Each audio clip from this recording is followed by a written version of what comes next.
Download aplikasi Bekal Islam dan kunjungi web bekalislam.com.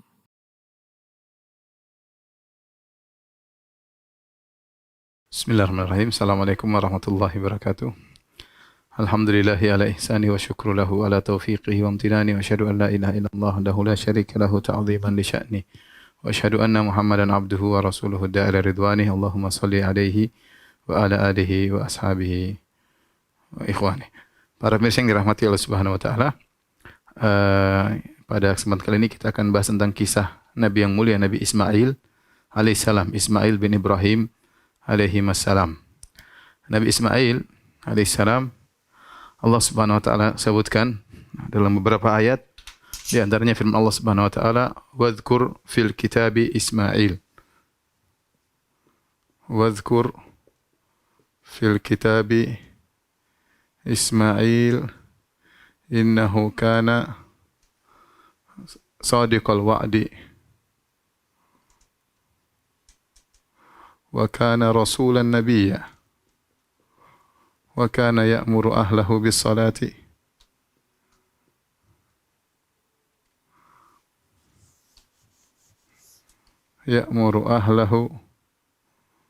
salati waz zakati wa kana 'inda rabbih mardiyya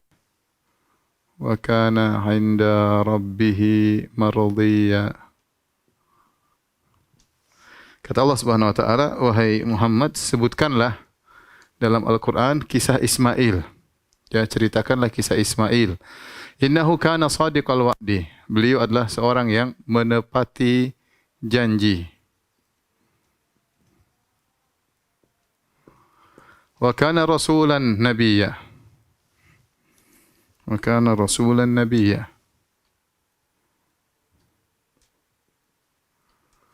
Seorang rasul. Wa kana ya'muru ahlahu bis salati. Memerintahkan keluarganya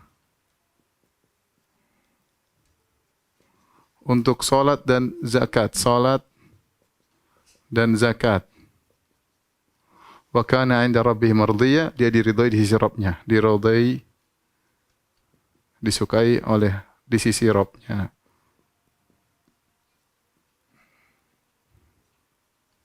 Inilah beberapa ciri Ismail alaihissalam. Kata Allah dalam surat Maryam, sebutkanlah dalam Al-Quran tentang kisah Ismail alaihissalam. Innahu kana shadiqal wa'di. Dia selalu menepati janji. Ini ciri yang pertama, Nabi Ismail alaihissalam selalu menepati janji. Yang kedua, dia seorang rasul. Yang ketiga, dia memerintahkan keluarganya untuk salat dan zakat. Yang keempat, dia diridhai oleh Allah Subhanahu wa taala.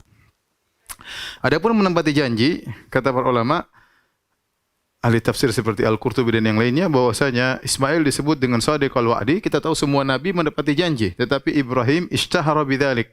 Dia masyhur dengan menepati janji. Di antara janji yang dia tepati adalah ketika dia ingin disembelih oleh ayahnya, dia mengatakan sajidun insyaallah sabirin, ya. Minas sabirin. Kau akan dapati aku, hai handa, aku akan termasuk orang yang sabar. Dan benar, ketika Ibrahim akan menyembelihnya, dia bersabar, tidak mengeluh, tidak lari. Ya, oleh karenanya seperti para ahli tafsir seperti Syinqiti, sebelumnya juga Tahir bin Asyur mengatakan di antara bukti menepati janji, dia berjanji untuk bersabar ketika disembelih dan dia tepati. Di antaranya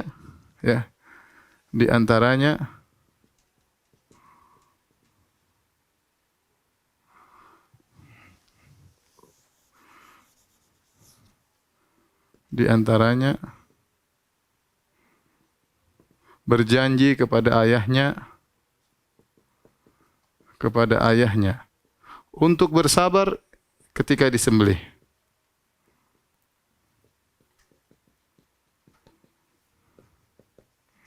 Dan benar-benar beliau bersabar, tidak mengeluh sama sekali, tidak lari, bersabar dengan penuh kesabaran. Ya, nanti akan kita sebutkan kisahnya. Kemudian para ulama juga menyebutkan di antaranya Ismail alaihissalam pernah berjanji ketemu dengan seorang suatu tempat. Kemudian dia datang Orang tersebut nggak datang-datang dan Ismail nunggu di situ. Ada yang mengatakan 1 hari, ada yang mengatakan 3 hari. Setelah 3 hari baru orang itu datang. Tapi Ismail maksudnya dia sabar, nungguin orang, ya, nungguin orang sampai 3 hari. Sampai 3 hari karena sudah terlanjur janji.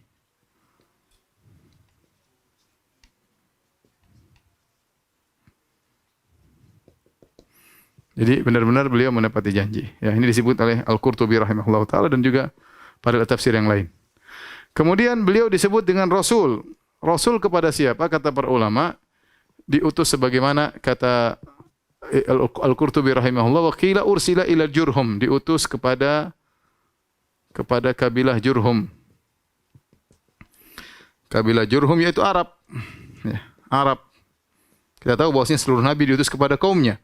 Kata Nabi SAW, ya, wa kana an-nabiyyu wa kana al-anbiya, ya, wa kana an-nabiyyu qabli ursila ila qaumihi.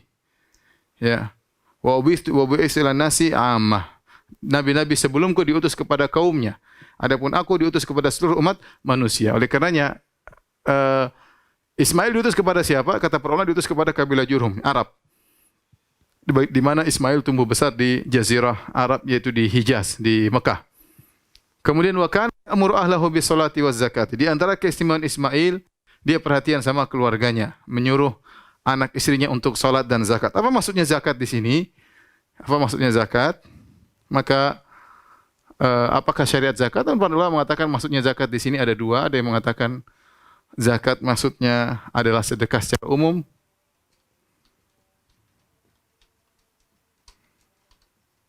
Ada yang mengatakan zakat maksudnya tazkiyatun nafs. Tazkiyatun nafs yaitu pensucian jiwa. Pensucian jiwa.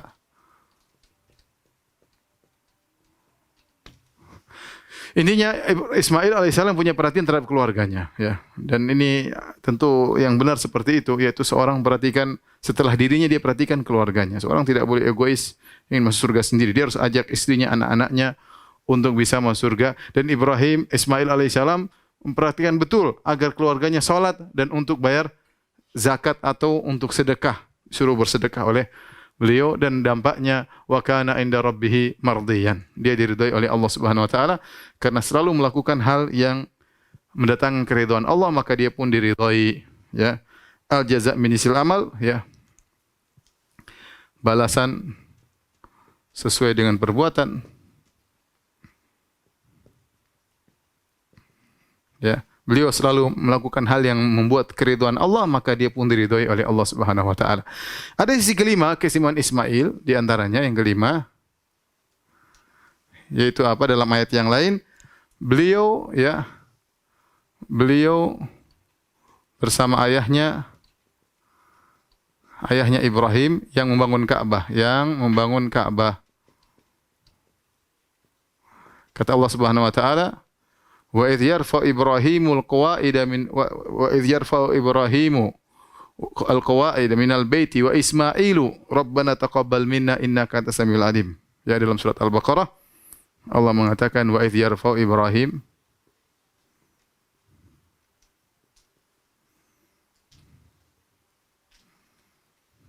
al-qawaida minal bait wa Ismailu. Tatkala Ibrahim mengangkat pondasi Ka'bah bersama Ismail.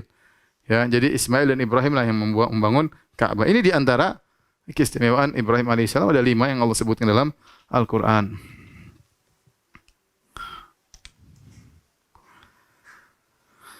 Oleh karenanya di antara sifat tercela adalah menyelisihi janji, ya. Orang menyelisihi janji itu merupakan sifat tercela. Sifat orang munafik, ya, dan orang yang menepati janji adalah sifat orang terpuji, sifat para anbiya dan para rasul. Taib. Para yang dirahmati Allah Subhanahu wa taala, bagaimana kisah lahirnya Ismail alaihissalam? Sudah kita jelaskan, ya, pada pertemuan sebelumnya dalam kisah Ibrahim alaihissalam, ketika Nabi Ibrahim alaihissalam diusir oleh Babil, oleh negerinya di Babil, Namrud dan juga warga negaranya, rakyatnya semua mengusirnya, maka dia keluar dari Babil dengan berdoa, Rabbi habli minas salihin. Dia berdoa, ya Rabbku habli minas salihin. Ya Rabbku, anugerahkanlah kepadaku anak soleh. Jadi Nabi Ibrahim berdoa. Ini dalil bahwasanya untuk mendapat anak soleh kita butuh doa. Kalau Ibrahim saja Nabi berdoa, ya apalagi kita. Kata Allah, "Fabasyarnahu bigulamin halim." Maka kami beri kabar gembira kepada Ibrahim tentang seorang anak yang halim, yang sabar. Dialah Ismail. Dialah Ismail. Jadi Ismail ini adalah jawaban dari doa Ibrahim. Ibrahim berdoa, maka Allah kabulkan permintaan Nabi Ibrahim alaihissalam dengan Ismail. Tapi subhanallah, berapa tahunkah baru muncul Ismail? Lama. Allah kabarkan fabasyarnahu bigulamin halim. Kami beri kabar gembira kepada Ibrahim tentang seorang anak yang sabar, yaitu Ismail nanti. Tapi kapan Allah kabulkan? Jadi Ibrahim kira-kira keluar dari Babil, umur beliau masih muda, ya. Sami'na fatan yadhkuruhum, ayat yang kita bahas pada pertemuan kemarin, yaitu bahwasanya mereka mengatakan ada seorang pemuda yang mencela-cela tuh patung-patung kita. Jadi artinya Ibrahim masih pemuda, ada yang mengatakan belasan, taruhlah umurnya 20, Kemudian dia pergi ke Haran menikah dengan Sarah, ya taruhlah umurnya 20 sekian. Kemudian kapan baru punya anak Ismail? Subhanallah, disebutkan baru punya anak tatkala berumur 83 tahun. Jadi dari umur 20 sampai 83, puluhan tahun menunggu. Allah tidak langsung kabulkan doa Nabi Ibrahim alaihissalam. Jadi Allah punya hikmah. Tidak semua berarti kalau kita berdoa harus dikabulkan saat itu. Allah tahu kapan waktu yang tepat untuk kita dikabulkan doanya.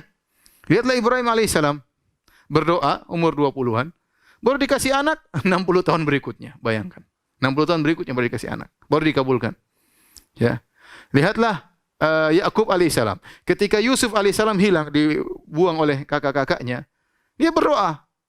Bahkan tiap hari menangis, minta agar Yusuf kembali. Tapi kapan kembali? Ada yang mengatakan setelah 80 tahun, ada yang mengatakan setelah belasan tahun. Intinya tidak langsung dikabulkan. Kita serahkan kepada Allah. Kita boleh mereka-reka apa yang terbaik bagi kita, tapi yang lebih tahu yang terbaik bagi kita adalah Allah Subhanahu wa taala, pencipta kita. Allah lebih tahu ya tentang diri kita daripada diri kita sendiri. Dan subhanallah ya, puluhan tahun menanti, 60-an tahun menanti kedatangan Ismail. Akhirnya Allah kabulkan, lahirlah putra yang sangat dia cintai tersebut, Ismail. Dan ternyata putra itulah sumber ujian bagi Ibrahim alaihissalam. Ya. Menanti kedatangan anak puluhan tahun itu sudah ujian tersendiri. Betapa banyak orang tidak sabar sekarang menikah sekian tahun tidak punya anak, enggak sabar. Ibrahim 60 tahun nunggu punya anak, kesabaran luar biasa setelah menikah dengan Sarah. Taib, bagaimana lahirnya Ismail? Telah kita sebutkan pada pertemuan kemarin ketika Sarah diganggu oleh Raja Mesir, akhirnya Sarah diberi hadiah, fa'akhdamaha Hajar, diberi hadiah yaitu pembantu yang bernama Hajar. Kemudian tinggallah Ismail, Sarah dan Hajar di Palestina puluhan tahun. Sarah tidak juga punya anak. Akhirnya Sarah ternyata mandul, tidak punya anak. Dan Ibrahim saat itu sudah tua juga, umur sudah 80-an ya. Kemudian di dalam hadis disebutkan umur 80-an, setelah 80 tahun lewat Ibrahim disuruh sunat oleh Allah Subhanahu wa taala. Ikhtatana Ibrahim ba'da 80 sanah wa ikhtatana bil qadum ya. Ibrahim alaihissalam sunat setelah umurnya lewat 80 tahun. Dan dia disunat dengan al-qadum. Al-qadum ada dua pendapat. Ada yang mengatakan qadum maksudnya kampak, ada yang mengatakan qadum adalah nama kota. Dia disunat di suatu kota namanya al-qadum ya. Intinya setelah usia 80 tahun ya, akhirnya Sarah pun kasihan sama suaminya. Suaminya yang punya anak, akhirnya Sarah mengatakan, "Sudahlah, kau nikahilah Hajar atau kau gaulilah Hajar." Akhirnya Sarah pun menghadiahkan Hajar kepada Ibrahim alaihissalam. Ternyata ketika Ibrahim menggauli Hajar, ternyata Hajar pun mengandung dan akhirnya punya anak namanya Ismail. Disebutkan oleh para ulama ya bahwasanya Ismail lahir sebelum Ishak, yaitu anaknya Hajar lahir sebelum anaknya Sarah, itu jaraknya sekitar 14 tahun. Sekitar 14 tahun. Wallahu a'lam bishawab, tidak ada dalil yang tegas, ini diambil dari Israiliyat ya, tetapi ada jarak antara lahirnya Ismail dengan lahirnya Ishak. Ketika Hajar ya, kita lihat Sarah dengan Hajar tentu perbandingannya jauh. Sarah ini sangat cantik jelita, terkenal sangat cantik luar biasa seperti dalam hadis ya. Hajar tentu tidak secantik Sarah. Tetapi ketika Hajar mengandung, kemudian melahirkan seorang anak namanya Ismail, mulailah Sarah cemburu. Cemburu kepada pembantunya, bekas pembantunya. Kenapa? Karena tadinya dia tidak cemburu, bahkan dia yang menawarkan Hajar untuk dinikahi oleh Ismail. Istilahnya Sarah yang mencarikan istri kedua bagi suaminya. Sarah yang mencarikan. Tetapi ketika istri keduanya tersebut memiliki apa yang tidak dia miliki, itu punya anak dan dia tidak punya, maka timbullah kecemburuan Sarah. Akhirnya Sarah cemburu kepada Hajar, ya, dan akhirnya Sarah dalam riwayat disebutkan bertekad untuk melukai atau memotong 3 anggota bagian dari tubuh Hajar. Marah, dia bersumpah saya akan memotong Hajar pada 3 bagian. Ya, akhirnya Ibrahim kasih ide, ya, agar Sarah tetap menjalankan sumpahnya, maka Ibrahim menyuruh Sarah untuk melakukan 3 pemotongan tersebut. 2 di telinga, dibuat lubang telinga. Kemudian salah satunya menyunati Hajar.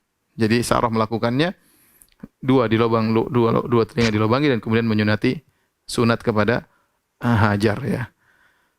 Dan akhirnya Sarah pun cemburu, ya. Sarah pun cemburu. Akhirnya kecemburuan semakin besar. Akhirnya Allah menyuruh Ibrahim untuk membawa dari Hajar dan Ismail putranya ke Mekah. Dan lihat dalam hal ini Ibrahim sama sekali tidak marah sama Sarah. Kenapa? Dia tahu bahwasanya Sarah itu orang baik, wanita baik. Bukankah Sarah yang menawarkan Ibrahim untuk menikah dengan Hajar? Yang menawarkan siapa? Sarah. Dan Sarah wanita soleha. Tidak ada yang ragu tentang kesolehan Sarah. Tatkala semua orang kafir, Sarah beriman. Sampai Ibrahim waktu berjalan di Mesir, dia mengatakan, wahai Sarah, tidak ada yang beriman di atas muka bumi di Mesir kecuali aku dengan engkau. Luar biasa. Tatkala semua orang kufur, dia beriman kepada Ibrahim alaihissalam. Kemudian kita sudah buktikan Sarah begitu soleha. Buktinya waktu dia ingin digoda oleh Raja Mesir, dia berdoa, langsung tangan raja tersebut terbelenggu. Ketika dia berdoa, langsung terlepas. Dan ini menunjukkan luar biasanya Sarah, doanya langsung dikabulkan oleh Allah Subhanahu wa taala. Namun ketika dia cemburu, maka otaknya sebagian tertutup, dan itu biasa wanita. Tatkala cemburu, ya, kecerdasannya, akalnya tertutup oleh kecemburuannya.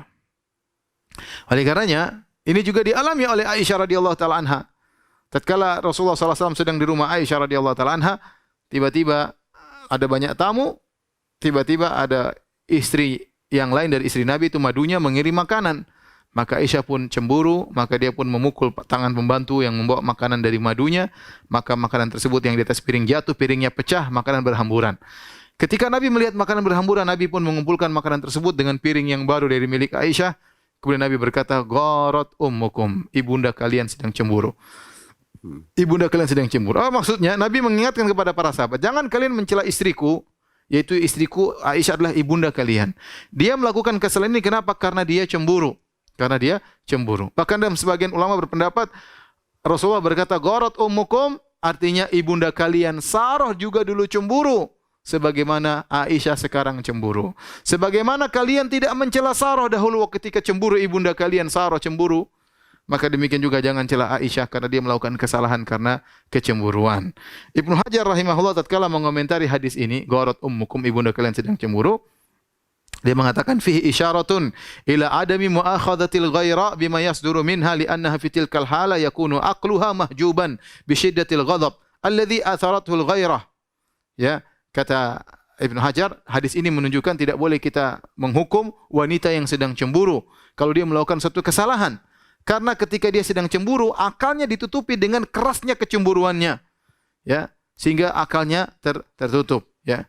Oleh karenanya diriwayatkan dengan sanad yang kuat atau sanad yang baik dari Aisyah secara marfu', Nabi pernah bersabda, annal ghaira'a la tubsiru asfalal wadi min a'lahu. Bahwasanya wanita kalau sudah cemburu, dia tidak bisa bedakan mana dasar lembah dan mana atas lembah saking cemburunya. Dan itu sifat wanita. Ini harus dipahami oleh para laki-laki, ya. Kalau istri kita cemburu, maka kita harus banyak-banyak memaafkan, ya. Ya, kalau dia pecahin piring, biarin aja, ya. Aisyah pecahin piring. Kalau dia banting HP, biarin aja. Lihat HP-nya murah, biarin. HP-nya mahal, ditegur, ya. Intinya, bagaimana kita mau marah kepada seorang wanita yang melakukan kesalahan karena saking cinta kepada kita. Ini pelajaran berharga bagaimana Ibrahim alaihissalam, ya, sabar dengan Sarah, dan bagaimana Muhammad SAW sabar dengan Aisyah. Jangan kita tuduh istri kita enggak soleha. Apa kurang solehanya Sarah? Malah lebih soleh dengan kita. Sarah soleha luar biasa. Ya, apa kurangnya solehahnya Aisyah? Tapi ketika cemburu, akal mereka tertutup. Susah untuk berpikir dengan jernih. Kenapa sedang cemburu? Ya, sehingga kadang melakukan perbuatan yang keliru. Akhirnya para pemirsa yang dirahmati Allah Subhanahu wa taala, akhirnya Ibrahim pun membawa Hajar dan Ismail menuju tempat yang jauh dari Palestina menuju kota Mekah. Bayangkan ribuan kilometer ya. Semua ini adalah ujian ya. Ternyata lahirnya Ismail adalah kebahagiaan. Inilah yang dinanti-nanti oleh Ibrahim puluhan tahun, ternyata ujian juga bagi Ibrahim. Allah mengujinya pada orang yang dia cintai. Ya, karena Ibrahim adalah Khalilur Rahman, kekasih Allah, diuji pada perkara-perkara yang dia cintai. Ya, anak yang dia nanti-nanti ini nih, langsung disuruh pisah, bayangkan. Belum tahu lagi masih punya anak atau tidak. Ya, belum tahu lagi. Tidak ada kabar bahwasanya dia bakalan punya anak. Nanti datang kabar belakangan bahwasanya Sarah akan punya anak. Belakangan. Tatkala malaikat datang ingin membinasakan kaum Lut, akan kita jelaskan pada kisah Nabi Lut alaihissalam. Tetapi ketika Ibrahim meletakkan anaknya Ismail, anak satu-satunya yang dia nantikan selama puluhan tahun di kota Mekah, dia tidak tahu punya anak lagi atau tidak. Sementara dia tahu istrinya Sarah mandul. Tapi ini ujian. Padahal kalau Hajar di sisinya mungkin dia bisa punya anak lagi, punya anak lagi, punya anak lagi. Dan siapa laki-laki tidak ingin punya anak, semua ingin punya anak. Tapi ini ujian. Bayangkan anak yang dia nantikan ternyata itulah sumber ujiannya. Taib. Berangkatlah Ibrahim bersama Hajar dan Ismail menuju ke Mekah. Kisah tentang berangkatnya Ibrahim dan Hajar dan Ismail menuju Mekah datang dalam Sahih Bukhari dalam hadis yang panjang dari Ibnu Abbas radhiyallahu anhuma. Saya bacakan sebagian lafalnya. Kata Ibnu Abbas radhiyallahu anhuma, "Awwala ma takhadha an-nisa' al-mintaqa min qibali ummi Ismail ittakhadhat mintaqan li tu'afiya atharaha ala Sarah thumma ja'a biha Ibrahim wa ibniha Ismaila wa hiya turdi'uhu." Kata Ibnu Abbas, yang pertama kali menggunakan mintak. Mintak itu semacam sabuk yang dipakai di pinggang kalau seorang wanita sedang kerja keras, maka dia menaikkan roknya kemudian dia ikat supaya dia bisa lega dalam bergerak. Namanya mintak, diikat. Kata Ibrahim yang pertama kali pakai mintak adalah Hajar. Buat apa dia pakai mintak? Dia macam sabuk dan kemudian ada ekornya.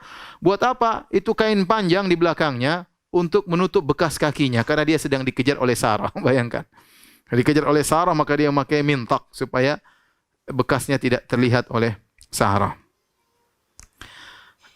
Sebagian ulama mengatakan dalam riwayat bahwasanya Hajar menggunakan baju pembantu untuk membuat ridho Sarah. Artinya Hajar yang mengatakan, "Wahai Sarah, jangan marah kepadaku, aku bekas pembantumu." Hajar bukan sedang menyaingi Sarah ya. Tidak ada dalil bahwasanya Hajar ingin menyaingi Sarah. Berbeda dalam Bible disebutkan bahwasanya setelah Hajar punya anak dia mentang-mentang dia menghina merendahkan Sarah. Itu dalam Bible. Dalam Islam tidak ada begitu. Dalam Islam tidak ada bahwasanya Hajar mentang-mentang kemudian merendahkan Sarah karena enggak punya anak, enggak. Tapi Sarah cemburu dan Hajar pun bahkan menunjukkan dirinya seorang bantu agar Sarah tidak marah. Dan ini adalah kemuliaan akhlak Hajar. Oleh karena saya ingatkan kepada ibu-ibu yang kebetulan mungkin ibu adalah posisinya istri pertama atau istri kedua atau istri ketiga, harus banyak-banyak bersabar dalam menghadapi kehidupan berpoligami ya. Sama-sama bekerja sama untuk bisa menegakkan syariat Allah agar suami bisa menegakkan syariat Allah Subhanahu wa taala. Kalau pas ibu adalah posisi istri kedua yang mungkin lebih muda daripada istri pertama, maka banyaklah mengalah ya. Banyaklah mengalah ya. Dan istri pertama juga harus berusaha untuk berbuat adil, jangan memaksa suaminya melakukan hal di luar kemampuannya dengan menceraikan istri keduanya atau yang lainnya dengan mengancam dan yang lainnya ingin merusak rumah tangga, pilih saya atau dia. Ini semua tidak disyariatkan, ini dosa ya. Rasulullah melarang seorang minta kepada suaminya untuk menceraikan madunya, enggak boleh. Hukumnya haram ya. Taib, intinya akhirnya karena kecemburuan Sarah memuncak, akhirnya Ismail pun dan Hajar dibawa oleh Ibrahim. Kemudian Ibrahim bawa putranya sampai di Mekah, suatu lembah yang di situ akan dibangun Ka'bah. Lembah yang gersang, tidak ada sumber air, tidak ada tumbuhan, tidak ada orang sama sekali. Siapa yang mau tinggal di situ? Enggak ada. Ini ternyata tempat yang sangat dicintai oleh Allah Subhanahu wa taala. Ya, ahabul buqa ilallah Makkah. Tempat yang paling dicintai oleh Allah, kota Mekah. Apakah Allah mencintai kota Mekah karena suburnya, karena sungainya, karena indahnya? Tidak. Karena kota Mekah akan dibangun Ka'bah di tempat ibadah. Ya, Allah mencintai kota tersebut karena tempat ibadah.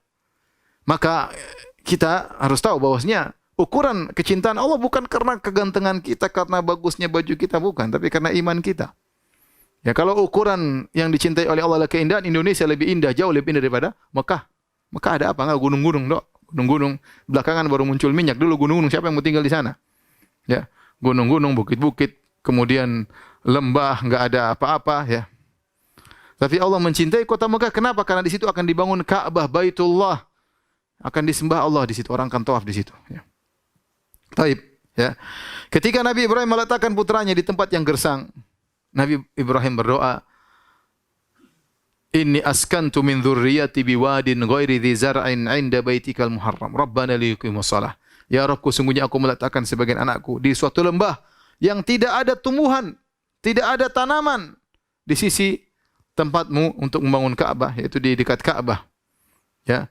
Kemudian Nabi Ibrahim memberikan bekal kepada Hajar dan Ismail. 2 kantong, 1 kantong isinya korma, 1 kantong isinya air minum. Tsumma qafa Ibrahim muntaliqan. Setelah meletakkan bekal, Ibrahim pun pergi meninggalkan istrinya dan putranya. Ketika Ibrahim pergi, subhanallah, Hajar mengejar suaminya. Hajar mengejar. Bayangkan Ibrahim berjalan dari Palestina menuju ke Mekah, mungkin perjalanan ribuan kilo, ya, butuh perjalanan yang jauh, 1000 kilo lebih. Yang menemani istrinya. Begitu sudah sampai di sana ditinggal begitu saja. Maka ini hal yang aneh bagi Hajar. Maka Hajar pun mengejar Ibrahim. Ibrahim terus berjalan, tidak peduli. Kemudian Hajar berkata, Ya Ibrahim, aina tadhhabu? Kemana kau pergi wahai suamiku? Tatrukuna bihadzal wadi. Kau tinggalkan kami, istrimu dan anakmu yang masih kecil, masih disusui di lembah ini. Alladzi laisa fi insun wala syai'. Tidak ada manusia untuk kita mengobrol-ngobrol, enggak ada. Wala syai', tidak ada makanan, tidak ada apa-apa di situ, tidak ada tumbuhan. Faqalat lahu dzalika miraran wa ja'ala la yaltafitu ilaiha. Hajar berulang-ulang menyampaikan, wahai suamiku, kenapa kau tinggalkan kami di sini? Kenapa? Ibrahim tidak menoleh sama sekali. Ibrahim tidak peduli dengan perkataan Hajar sama sekali. Tatkala Hajar menyadari enggak mungkin suaminya seperti ini. Dia kenal betul siapa Ibrahim, lelaki yang saleh, yang bertakwa kepada Allah, yang sayang kepada istrinya. Ketika dia sadar Ibrahim enggak mungkin melakukan hal yang aneh ini, maka Hajar berkata, Allahul ladzi amaraka bihadza. Apakah Allah yang perintahkan engkau melakukan ini? Qala na'am. Tatkala itu baru Ibrahim menjawab, na'am. Iya, Allah perintahkan aku seperti ini.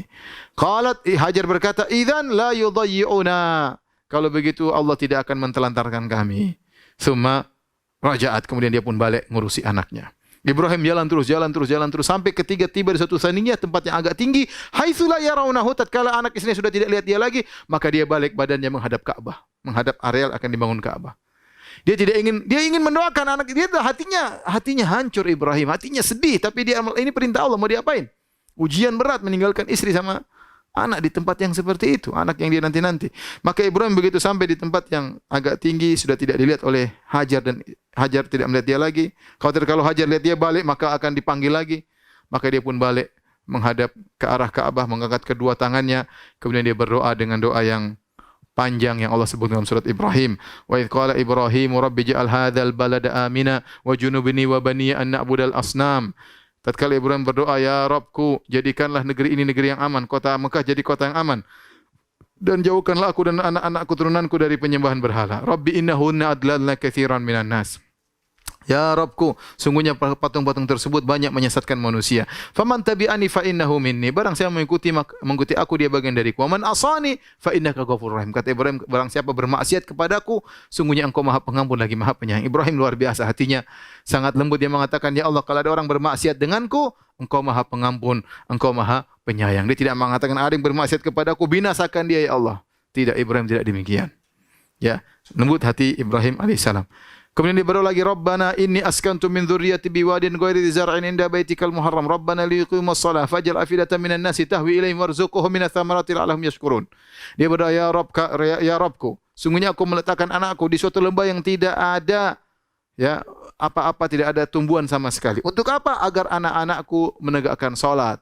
Maka jadikanlah hati-hati manusia condong kepada mereka dan berilah rezeki kepada mereka dari buah-buahan, semoga mereka bersyukur. Subhanallah, Nabi Ibrahim berdoa dan doanya dikabulkan oleh Allah Subhanahu wa taala. Sampai sekarang semua orang rindu untuk pergi ke Mekah, ya. Saya tidak bayangkan bagaimana kerinduan kaum muslimin untuk bisa pergi ke Mekah untuk tawaf, padahal biayanya besar, ya, padahal mengeluarkan biaya, padahal sana capek, letih, tawaf dengan penuh keramaian, apalagi musim haji harus melaksanakan manasik. Tapi subhanallah, setiap orang ingin tiap tahun haji. Ya, kenapa? Karena sudah di doanya Nabi Ibrahim dikabulkan, kerinduan kepada kota tersebut. Ya. Terus Nabi Ibrahim berdoa, ya, sambil meninggalkan kedua orang yang sangat dia cintai, yaitu anak dan istrinya. Akhirnya ketika Hajar kembali, mulailah Hajar menyusui anaknya makan korma yang dijadikan bekal oleh Ibrahim, korma dan air putih. Kemudian dia mulai menyusui anaknya. Ketika makanan habis, air minum pun habis, mulailah susunya Hajar pun kering. Mulailah tatkala susunya Hajar tidak keluar lagi air susu, mulailah Ismail pun kehausan. Mulailah Ismail pun menangis, sekecil Ismail menangis dan menggeliat-geliat. Hajar bingung apa yang harus dia lakukan. Dia tidak tega melihat anaknya menggeliat kehausan, kelaparan, kesakitan. Maka Hajar harus berusaha. Maka dia pun pergi ke Bukit Sofa, bukit yang terdekat di situ. Kemudian dia melihat ke arah depan, ke arah kanan, ke arah belakang. Apakah ada orang bisa dimintain tolong? Ternyata tidak ada. Maka kemudian dia turun menuju ke Bukit Sofa. Kebetulan antara Bukit Sofa dan Bukit Marwah ada semacam landai. Jadi orang kalau situ pasti cepat. Yang sekarang dijadikan datar, tidak landai lagi, tapi dijadikan datar, kemudian dikasih lampu hijau sebagai tanda ini areal dulu Hajar berjalan dengan cepat di areal tersebut. Maka kemudian dia pergi menuju Marwah. Sampai di Marwah kemudian dia pun melihat lagi kanan kiri, ada ke orang bisa minta tolong. Tidak ada. Kemudian dia turun lagi. Terus 1, 2, 3, 4, 5, 6 sampai 7 kali di Marwah. Waktu Nabi menyampaikan cerita ini, Nabi berkata, "Fadzalika sa'yun nasili bainahuma." Itulah sebabnya kenapa manusia melakukan sa'i antara Safa dan Marwah, gara-gara kisah Hajar. Inilah sebab syariatnya kenapa ada sa'i. Makanya seorang tatkala sa'i dia menghidupkan, merenungkan tentang kisah Hajar, bagaimana susahnya dia mencari bantuan untuk putranya Ismail. Sampai akhirnya ketika yang ke-7 kali sudah sampai di Marwah, tiba-tiba Hajar mendengar suara. Fatasamma'at, kemudian dia mendengar lagi. Dia mengatakan, "Sahin, diam kamu, diam, ada suara." Dia berusaha mendengar lagi. Ya, kemudian dia berkata, "Qad asma'ta, kau telah mendengarkan suara." Dia berbicara dengan sumber suara. "Fa in kana indaka ghiwas, kau sudah mendengarkan suaramu. Kalau kau punya bantuan, bantulah aku." Ternyata fa idza hiya bil malak inda maudhi'i Zamzam, tiba-tiba ada malaikat Jibril datang. Datang menuju Ismail yang diletakkan dekat sumber Zamzam. Fabahatha bi aqibihi wa qala bi janahi. Kemudian malaikat tersebut menggali pasir dengan kakinya, dengan tumitnya atau dengan sayapnya. Hatta dhaharal ma', tiba-tiba keluar air Zamzam. Maka Hajar pun begitu gembira melihat air keluar, sumber air. Faja'alat tuhawwidhuhu, maka dia pun mulai membendung air tersebut. Kenapa air terus mengalir keluar? Dia khawatir ini keluar terus habis. Maka dia dibuat bendungan oleh Hajar supaya airnya tidak habis. Kemudian wa ja'alat taghrifu minal ma', diambil isi air di tempat siqanya, tempat airnya, ya. Dia masukin air, wa yafur, air keluar dengan deras. Kemudian dia bendung supaya tidak habis. Rasulullah SAW ketika menceritakan hal ini, Rasulullah SAW mengomentari. Beliau berkata, "Yarhamullahu umma Ismail." Semoga Allah merahmati ibunya Ismail, itu Hajar. "Lau tarakat Zamzam aw lam tagrif minal ma' lakanat Zamzam ainan ma'inan." Seandainya Hajar tidak membendung, maka air Zamzam tadi akan mengalir seperti sungai di kota Mekah. Tapi karena dia bendung, airnya berhenti, akhirnya jadi sumber air. Ya, ini semua qadarullah, ya. Qadarullah. Tapi kata Nabi, seandainya dia biarkan, akan menjadi air yang mengalir di kota Mekah. Akhirnya setelah ada air Zamzam, maka Hajar bisa hidup bersama air Zamzam. Tidak ada makanan lain, tidak ada buah, tidak ada daging, tidak ada pisang, tidak ada beras, tidak ada korma, air Zamzam tok. Ternyata dia mampu hidup dengan air Zamzam tersebut, mampu menyusui putranya Ismail. Karena air Zamzam memang air yang penuh berkah. Nabi pernah berkata, "Ma'u Zamzam lima syuribalahu." Air Zamzam tergantung niat apa seorang yang meminumnya. Nabi juga pernah berkata, "Innaha mubarakatun, innaha tu'amu tu'min, wa shifa'u sukmin." Sungguhnya air Zamzam air yang berkah, air yang bisa mengenyangkan dan bisa menyembuhkan penyakit. Ini Nabi ucapkan kenapa dalam Sahih Muslim tatkala Abu Dzar Al-Ghifari datang ke Mekah dan dia sembunyi-sembunyi. Dia ingin mencari Nabi, tapi dia tidak ingin terang-terangan. Maka dia bersembunyi selama sebulan penuh. Tidak makan, tidak ada makanan kecuali air Zamzam. Dia tidak ingin keluar cari Nabi. Tatkala itu di Mekah orang sedang menuduh Nabi penyihir, dukun dan yang lainnya, khawatir dia diganggu oleh orang Quraisy. Akhirnya dia sembunyi-sembunyi. Sampai setelah sebulan akhirnya ketemu Nabi di Masjidil Haram. Nabi lihat di perutnya ada semacam bengkok, macam apa namanya gemuk, tanda gemuk, lipatan perut. Nabi bertanya, apa yang kau makan selama ini? Kata dia, enggak ada kecuali Zam-Zam. Kata Nabi, innaha mubarakatun. Sungguhnya air Zam-Zam air yang berkah. Innaha ta'amu tu'min. Air Zam-Zam bisa mengenyangkan. Dan ini di antara keistimewaan Zam-Zam. Buktinya Ismail, Hajar hanya minum air Zam-Zam, tapi dia bisa kenyang, dia bisa menyusui anaknya. Setelah keluar air Zam-Zam, malaikat berkata kepada Hajar, la takhafu dhai'ah, jangan kau khawatir Hajar, kau akan ditelantarkan. Kau tidak akan ditelantarkan oleh Allah. Fa innaha huna baitallah. Di sini akan dibangun rumah Allah, Ka'bah. Ya bni hadzal gulam wa abuhu, yang bangun ini anak yang masih kecil ini. Nanti suatu saat dia akan bangun bersama bapaknya. Wa innallaha la yudhi'u ahlahu, dan Allah tidak akan mentelantarkan hambanya, ya. Subhanallah. Ketenangan, ya, yang Jibril berikan kepada Hajar, berita kabar gembira dari Allah Subhanahu wa taala. Akhirnya hiduplah Hajar dan Ismail di situ. Sampai suatu hari lewatlah kabilah Jurhum. Siapa kabilah Jurhum? Kabilah Jurhum ini dari Al-Arab Al-Aribah, dari Arab asli, dari Yaman, dari Qahtan. Mereka setelah musibah di Yaman, mereka pun keluar dari Yaman untuk mencari tempat tinggal. Di antaranya mereka sampai berhijrah ke Hijaz, ke Mekah. Mereka biasa lewat tempat situ, tahu-tahu pada suatu hari mereka kaget. Mereka lewat daerah areal Ka'bah, tiba-tiba ada burung yang muter-muter di atas areal Ka'bah. Maka mereka berkata, inna hadza at-ta'ira la yaduru ala ma. Ini burung tidak mungkin muter-muter kecuali ada air di bawahnya. La ahduna bi hadzal wadi wa fihi ma. Setahu kita sering lewat sini, enggak ada air. Ini kok ada burung muter-muter situ. Coba cek. Akhirnya mereka cek. Diutuslah 2 orang untuk ngecek. Ternyata benar ada air Zam-Zam. Ternyata ada penjaganya di situ. Penjaganya siapa? Hajar dan Ismail tinggal di situ. Akhirnya mereka pun datang, kemudian mereka ngobrol sama Hajar. Mungkin pakai bahasa isyarat atau pakai bahasa apa. Intinya mereka berkata, ata'dzalina lana an nanzila indaki? Kau izinkan kami untuk tinggal bersamamu wahai Hajar? Faqalat na'am. Kata Hajar, iya. Walakin la haqqa lakum fil ma. Tapi ini air milik saya, bukan milik kalian. Qalu na'am, kata mereka, setuju, ya. Ini perlu kita ingat. Kenapa? Karena yang berhak menguasai Ka'bah adalah Ismail, ya, karena itu air milik Ismail dan Hajar, ya. Nanti akhirnya Ka'bah dikuasai oleh kabilah Jurhum dan anak-anak Ismail akhirnya diusir di kemudian hari. Jadi Hajar mengatakan, ya, silakan kau tinggal bersama kami, tapi ini air adalah milik kami. Subhanallah, doanya Hajar terkabulkan waktu Hajar berkata kepada Ibrahim, "Wahai Ibrahim, kau tinggalkan kami di suatu lembah, laisa fi insun wala syai', tidak ada manusia dan tidak ada sesuatu pun." Ternyata Allah kabulkan, ada air Zam-Zam dan ada tetangga. Datanglah kemudian suku Jurhum tinggal di situ bersama Ismail. Sampai akhirnya Ismail tumbuh, wa syabbal ghulam wa ta'allama al-arabiyyata minhum. Ismail bukan orang Arab. Dia orang Babil, bapaknya Babil. Kemudian dia tumbuh di Mekah dan dia kemudian belajar bahasa Arab dari orang-orang Arab. Sampai akhirnya apa? Wa anfasahum wa ajabum hina syabba. Bahkan dia yang paling hebat di antara orang-orang tersebut. Ya, tatkala dia tumbuh menjadi muda, dia menjadi orang yang hebat. Bahkan bahasa Arabnya lebih hebat daripada mereka.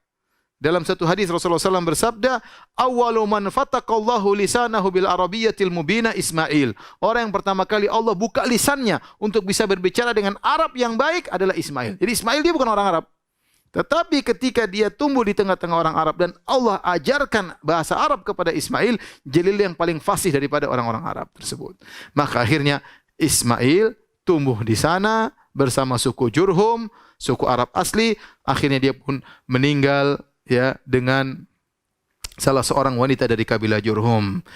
Tidak lama kemudian akhirnya Hajar meninggal dunia. Mulai Ismail kemudian tinggal dan menikah dengan seorang wanita di daerah tersebut dari suku Jurhum. Taib. Para misal yang dirahmati oleh Subhanahu wa taala, Ibrahim alaihissalam meskipun dia tinggal di Palestina, dia sering kali tengok anaknya. Dan para ulama menyebutkan dalam riwayat dia naik burak untuk menengok anaknya karena jarak jauh sekali. Ya. Sampai satu hari Ibrahim tengok anaknya Ismail. Ternyata Ismail lagi tidak di rumah, cuma ada istrinya. Maka Ibrahim bertamu, sudah sangat tua Ibrahim, ya sudah sangat tua, ya sudah hampir 100 ya. Maka dia bertanya kepada hampir 100 tahun umurnya, sekitar 100 tahun. Maka dia bertanya kepada istrinya Ismail, "Mana suamimu?" Kata istrinya, "Kharaja yabtaghi lana," sedang kerja cari nafkah buat kami. Kemudian Ibrahim bertanya kepada istri Ismail tentang bagaimana kondisi kalian, bagaimana kehidupan kalian. Maka istrinya menjawab, "Nahnu bisyarr." Kami hidupnya buruk. "Nahnu fi dhiq," kami dalam kondisi sempit, wa syiddah, dalam kondisi sulit. Dikumpulkan semuanya. Syarr, syiddah, dhiq. Yaitu kami hidup sulit, kami hidup sempit, kami hidup buruk. Bayangkan, mengeluh. Fasyakat ilai, maka dia pun mengeluh kepada Ibrahim tentang kondisi rumah tangganya. Maka kata Ibrahim alaihissalam, dia tidak tahu ini mertuanya, dia enggak tahu. Maka Ibrahim berkata, "Fa idza jaa zaujuki faqri'i alaihi salam." Kalau datang suamimu, sampaikan salam dariku. Wa quli lahu yughayyir atabata babihi, dan sampaikan kepada suamimu untuk mengganti atabatal bab. Atabah itu adalah kayu yang dipijak sebelum buka pintu.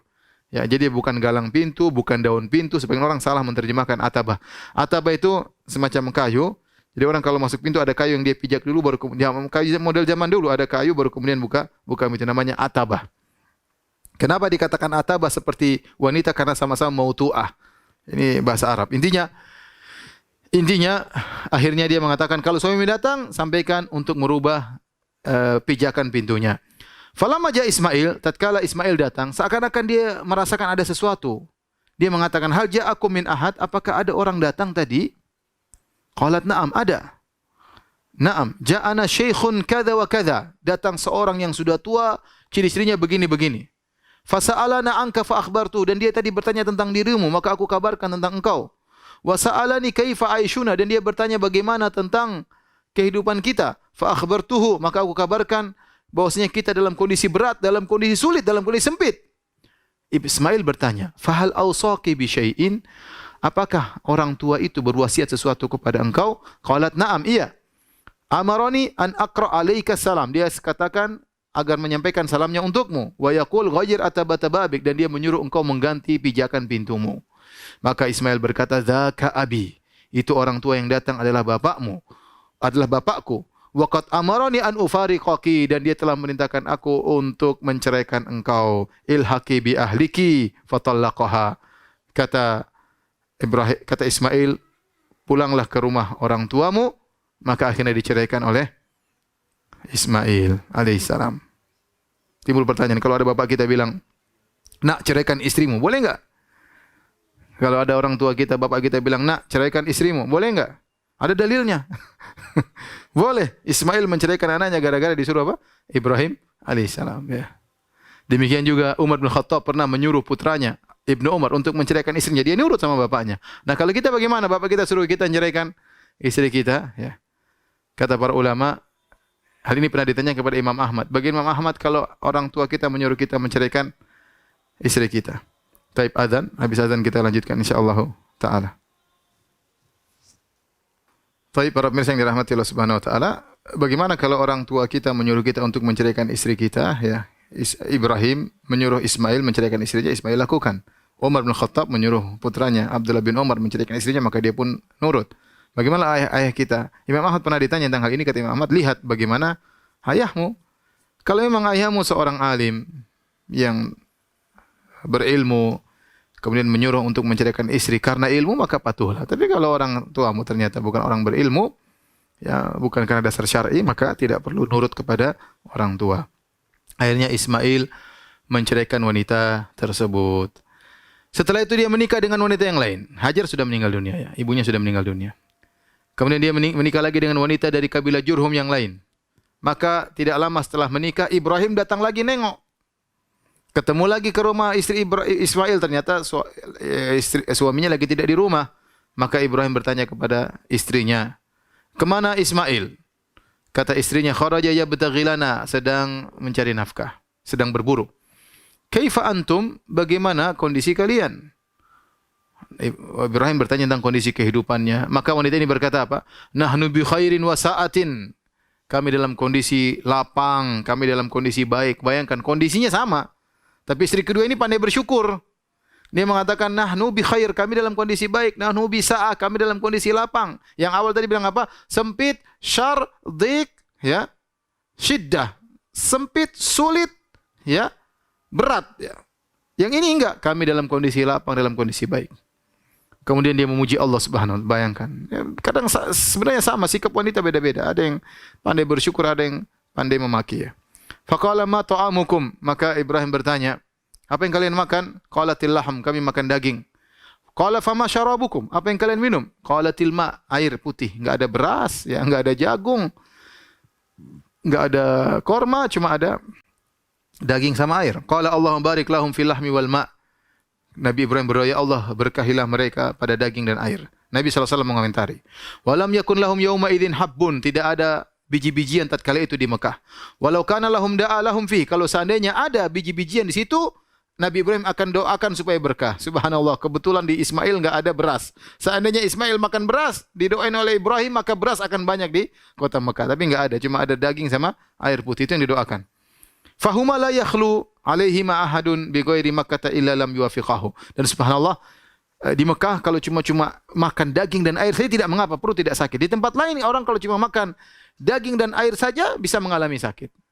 Tidak misalnya tidak makan yang lain, tidak ada sayur, cuma daging air saja bisa mengalami sakit. Tapi untuk di Mekah tidak mengapa berkat doa Ibrahim.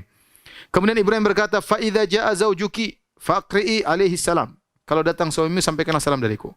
Wa murihi yuthbitu atabata babihi, dan perintahkanlah kepada dia untuk mengkokohkan pijakan pintunya. Falamma jaa Ismail qala hal ataakum min ahad.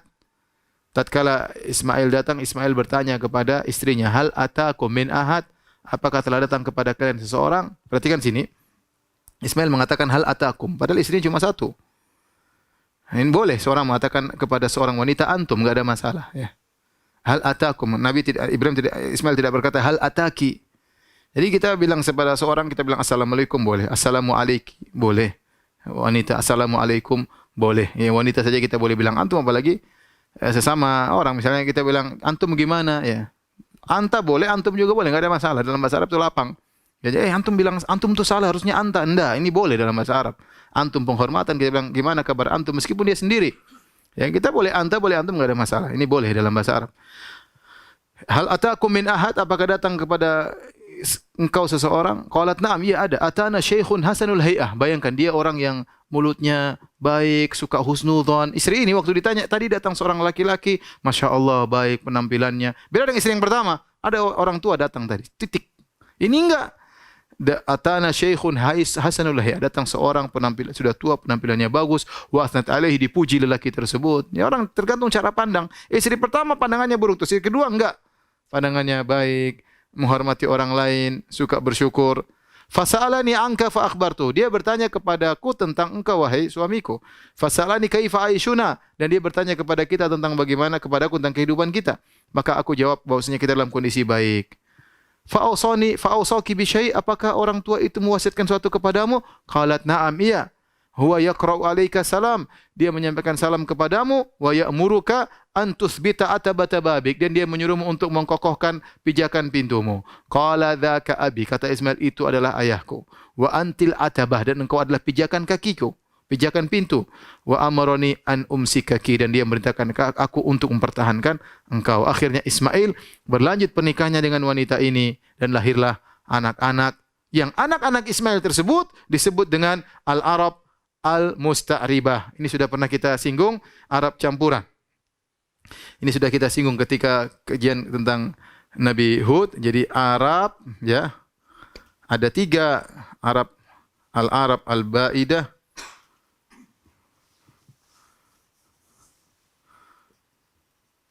al-Arab al-Ba'idah, yaitu Arab yang punah. Tidak ada keturunannya, tidak dijelas, tidak bisa ditelusuri keturunannya. Itu di antaranya kaum Ad dan kaum Samud. Itu kaumnya Nabi Hud dan kaumnya Nabi Saleh. Kalau namanya Al-Arab Al-Aribah, Al-Arab Al-Aribah, yaitu Arab asli. Ini dari kabilah Qahtan. Di antaranya adalah suku Jurhum. Jurhum, suku istrinya Ismail. Ini suku istrinya Ismail. Suku istrinya Ismail alaihissalam. Kemudian yang ketiga namanya Al-Arab Al-Aribah. Al-Arab al-Musta'ribah. Al-Arab al-Musta'ribah. Itu kalau bilang Arab campuran. Inilah Arab campuran, inilah hasil dari pernikahan Ismail plus Jurhum, suku Jurhum. Ya, yang asli Arab adalah istrinya, ini asli Arab, Arab al-Aribah, adapun Ismail bukan Arab. Nah, anak-anak keturunannya inilah disebut Arab Musta'ribah. Di antaranya adalah Nabi Muhammad sallallahu alaihi wasallam, ya. Inilah kita lanjutkan insyaallah besok tentang kisah Nabi Ismail alaihissalam. Demikian saja, kurang lebihnya saya mohon maaf. Subhanakallah bihamdik asyhadu an la ilaha illa anta astaghfiruka wa atubu ilaik. Assalamualaikum warahmatullahi wabarakatuh.